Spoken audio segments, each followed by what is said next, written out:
malam ini kita bahas mengenai Nabi Khidir alaihissalam. Nabi Khidir alaihissalam. Ya, beliau kan salah satu nabi yang wajib untuk diimani, seenggaknya untuk dikenalkan. Namun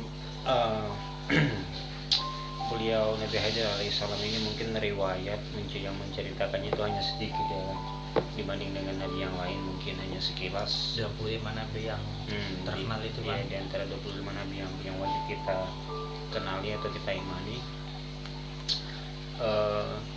Gimana Gum kalau menurut pemahaman kamu mengenai beliau ini gitu ya kan, di luar dari apa yang secara umum kita paham tentang beliau.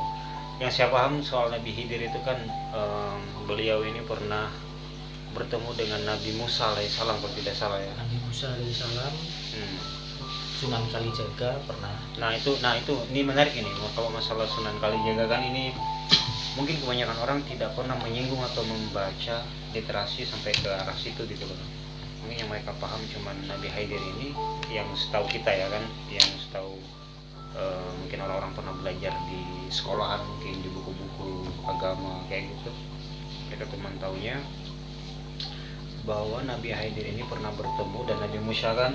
Nabi Musa kalau tidak salah ya, Nabi Musa itu merasa dia itu sudah paling mengerti, sudah paling paham mengenai ilmu kayak gitu, ilmu agama. merasa dia adalah mungkin orang pilihan yang paling tinggi lah ilmunya. Nah, namun Tuhan bilang, ketahuilah Musa, mungkin ada hambaku yang jauh lebih berilmu. Maksudnya kayak mungkin bahasanya ya, Tuhan itu mewariskan sebagian dari pengetahuan yang maha kuasa kan kepada Nabi Khidir ini. Nah, gimana menurut pengetahuan kamu ya kan,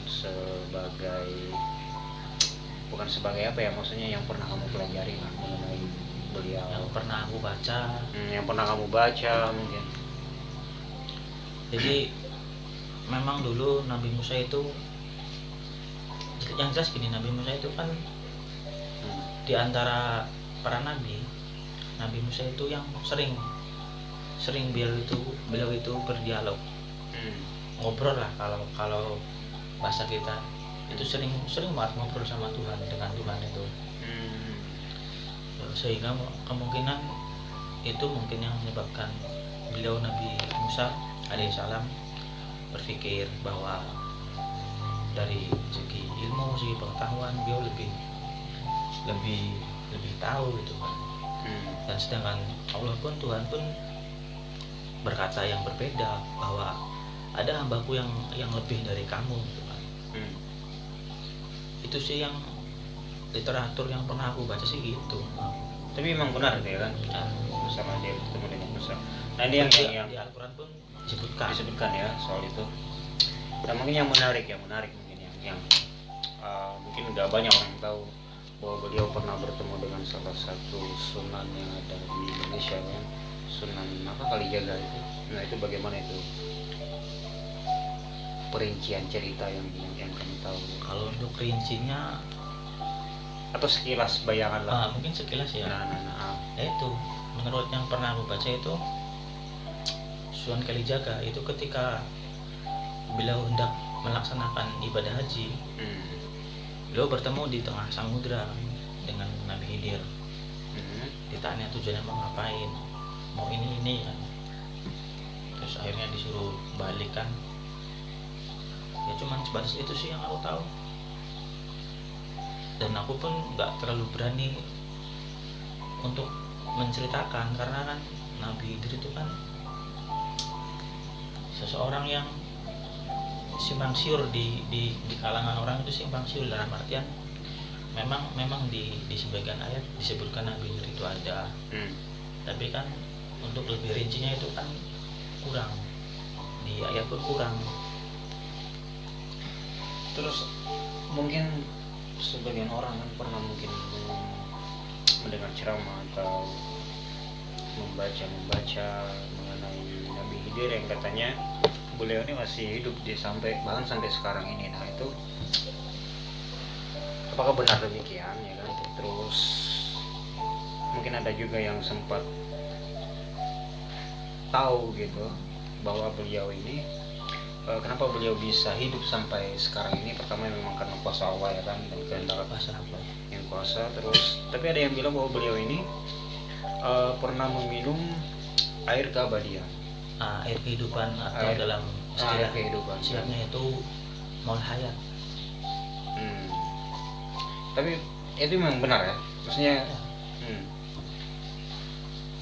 yang sempat saya baca sih kayak Nabi Khidir pernah melakukan suatu perjalanan bersama Zulkarnain. Zulkarnain. Cuman yang berhasil menemukan air itu dan meminumnya yaitu Nabi Khidir. Itu pun karena Allah sendiri kan yang mengutus, bilang air itu bukan buat Iskandar Zulkarnain, tapi itu aku khususkan untuk dirimu gitu kan. Aku pernah baca seperti itu.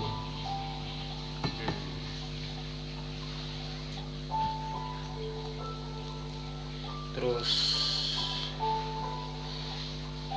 apa ya, mungkin ya kan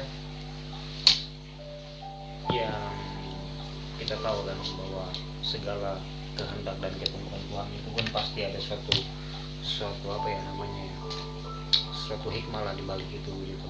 Maksudnya bukan tidak ada tujuan ya kan, bahwa Tuhan itu kenapa sih bahwa Nabi Khidir ini masih ada sampai sekarang ini kayak gitu kan, dan kenapa dengan nabi-nabi yang lain mungkin kan sudah diwafatkan kan. Nah, kira-kira ada nggak sih peranan dari Nabi Khidir ini di zaman yang sekarang ini gitu? Beliau punya peran nggak?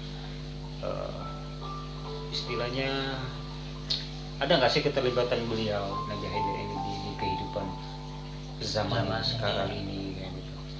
Ada, karena kan kemungkinan beliau itu kan gurunya para nabi dan para wali kan, dan kemungkinan kan salah satu tugas dari Nabi Khidir itu kan membimbing para wali-wali yang ada di dunia ini toh. Dan untuk masa yang akan datang itu aku pernah baca literatur gini bang, nanti ketika Dajjal keluar itu bukan hanya Imam Mahdi yang ada. Imam Mahdi ya, Nabi Isa alaihissalam ya, dan satu lagi Nabi Khidir alaihissalam ini nanti muncul nanti. Berarti pada saat Dajjal keluar ya Nabi Khidir itu juga muncul gitu. Dan selain daripada itu setiap ibadah haji, umroh, beliau selalu muncul dan bertemu dengan Nabi Ilyas. Karena Nabi kan ada 4 kalau nggak salah kan yang masih ada kan. Nabi Ilyas, Nabi Khidir, Nabi Isa, satu lagi Nabi lupa saya. Nabi Khidir, Nabi Ilyas, Nabi Isa, sama satu, ada lagi satu ya berarti ya? Iya, ada 4.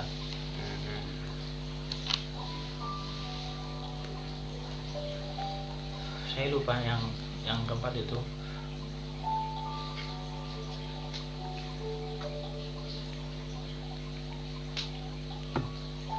Kalau seperti juga saya baca itu waktu katanya kalau Nabi Khidir itu kalau misalnya dia muncul gitu ya, dia itu punya berpakaian yang khas. Ada yang bilang beliau itu senangnya berwarna hijau, maksudnya pakaiannya kayak gitu. Apakah itu benar kayak gitu? Benar, ada kemungkinan benar, tetapi masih ada kemungkinan yang lain. Dalam artian Nabi Khidir itu tidak selalu menggunakan warna hijau. Intinya beliau itu selalu mencolok.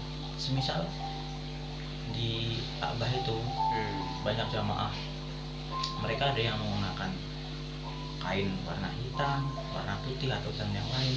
Pasti Nabi Khidir itu mencolok. Dia bisa menggunakan warna hijau atau warna kuning atau warna biru atau warna merah. Dia itu berbeda dari yang lain intinya. Jadi ketika gerombolan itu menggunakan putih misalkan, beliau nyeleneh. beliau pasti menggunakan pakaian yang beda, mencolok seperti itu. Terus beliau ini secara fisik mungkin kayak gitu, ada nggak sih keunikan kayak beliau perawakannya kuat atau bagaimana? Tangan, jempol, beliau itu tidak mempunyai apa namanya tulang ini, tulang ini, jempol ini. Jadi ketika bersalaman dengan beliau ini kan ya salaman gini kan, nah ini tidak ada tulangnya. Oh ini berarti cuma daging aja ini? Iya, Oh gitu. lemas.